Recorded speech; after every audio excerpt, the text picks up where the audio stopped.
Hi, Internet family. Tonight is Wednesday, April 1st, 2020. Lighting some candles to pull this month's goddess for you guys. I hope this video finds everyone well and healthy, taking care of yourselves. If you're in a place of quarantine, I hope you're enjoying the slowdown. And as far as I go,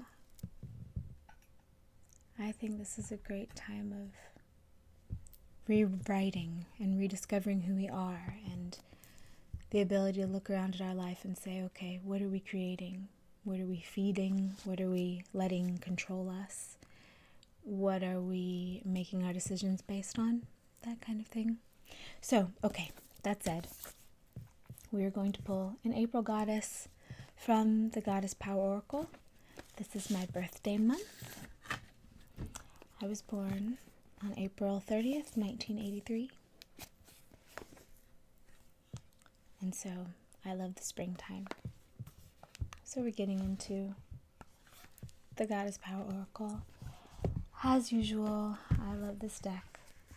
I'm very excited to see who comes. I'm very proud of myself for actually doing it on the first day of the month. Not usually as on it as this. Okay.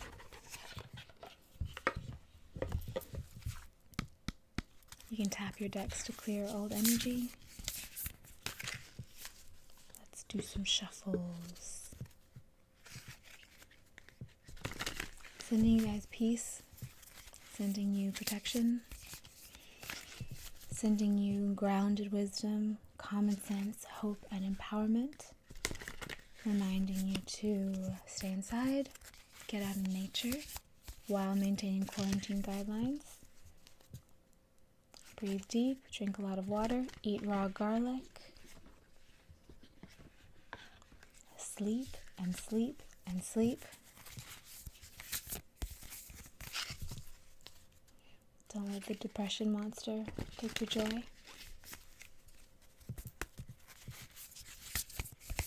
Let's give it one more shuffle. Setting the intention that this bring about whatever you need for your best path forward.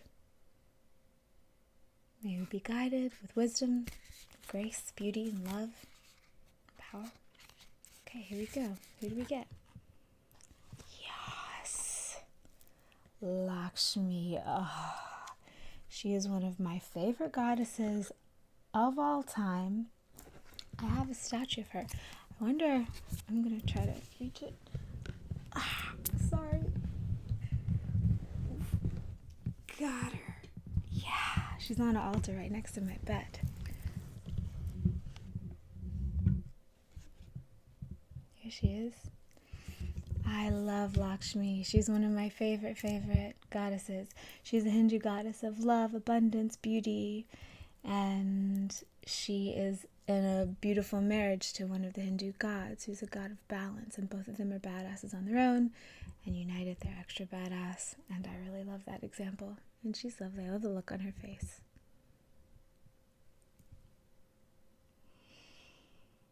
Number 27, Lakshmi, fortune. I would definitely recommend that you look up Lakshmi, because her energy is just definitely something I aspire to embody for sure. She's just always lovely. I've never heard one tale of her being shrewish or unreasonable. I know that apparently the story is that, at least the story that I've heard, is that of the gods and goddesses, she showed up on the scene and was so lovely, and a bunch of different people courted her, and she wasn't interested in any of them. And then when Vishnu showed up, it was just like boom, they were just ended together, and he had conquered the light and the darkness, so his job was to maintain balance between the two. And yeah, they're just some of my favorites. Okay, let's see what we got here. We've got an empowerment message and then an alignment message. So Take what feels right to you. Leave behind whatever doesn't, as always.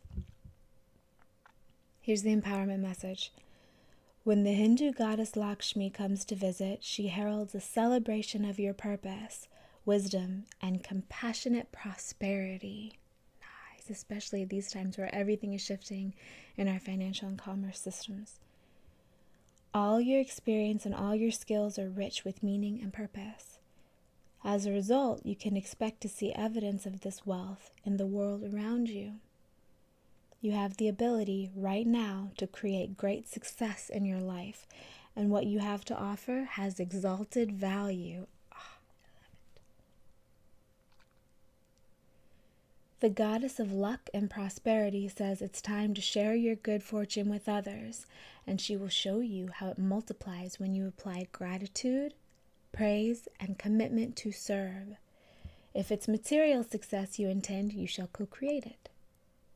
If it's a rich relationship life, you will attract and develop it.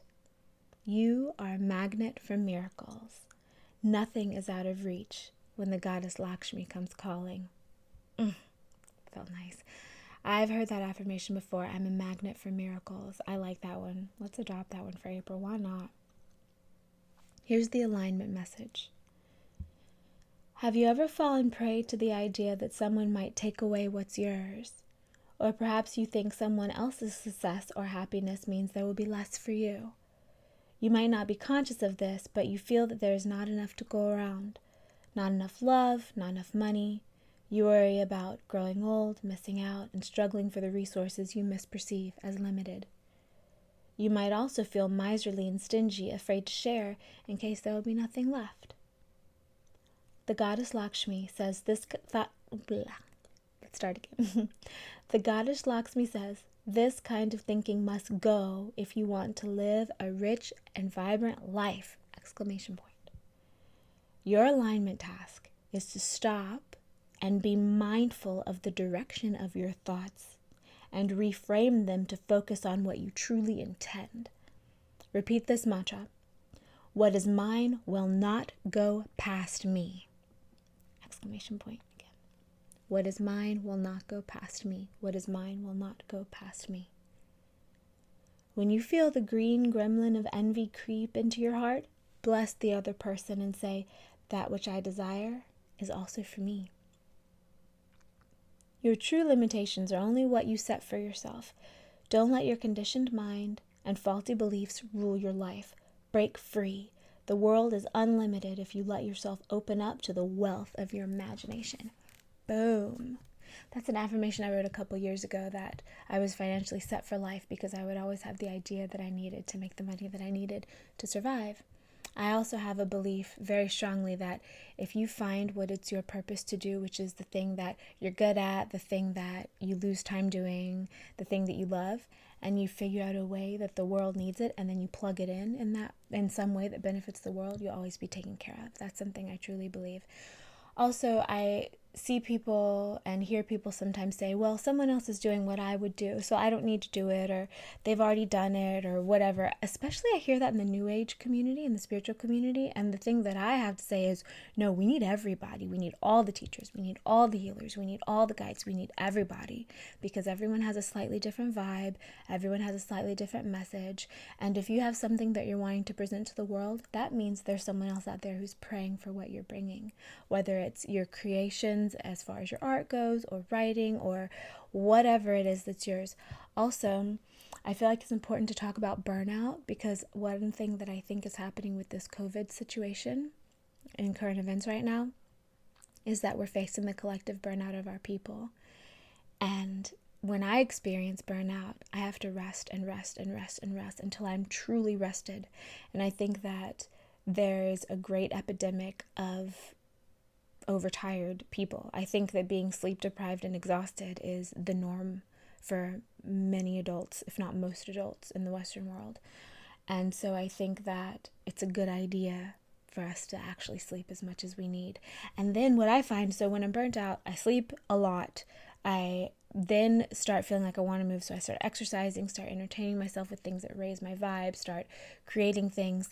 And then eventually I'm just a fountain again of information energy. So if I'm feeling like I'm stuck creatively, or I'm kind of out of chi, or sometimes when I'm burnt out, I feel like my solar plexus is just kind of coughing dust, like I can't produce.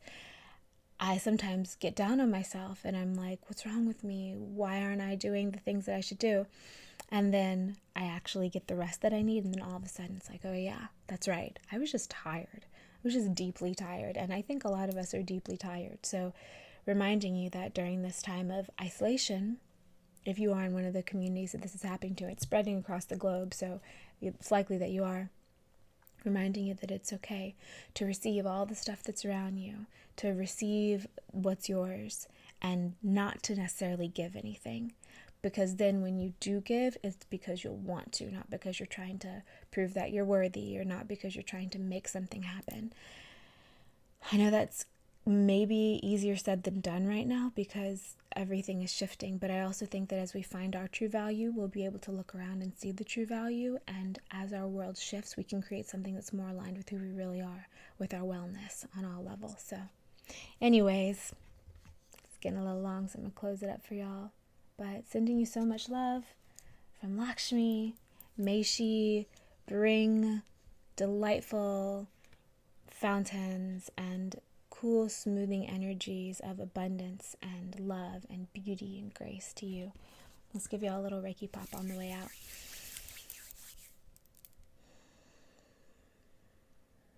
May your system align to plug in with the best potential world that you can walk in. Sending you guys so much love, and may you be blessed this month. No matter what comes your way, may you have the fortitude to deal with it. May you have the grounded common sense thinking to critically be aware of what's going on while also not be caught by anything that disempowers you. Okay. Love you.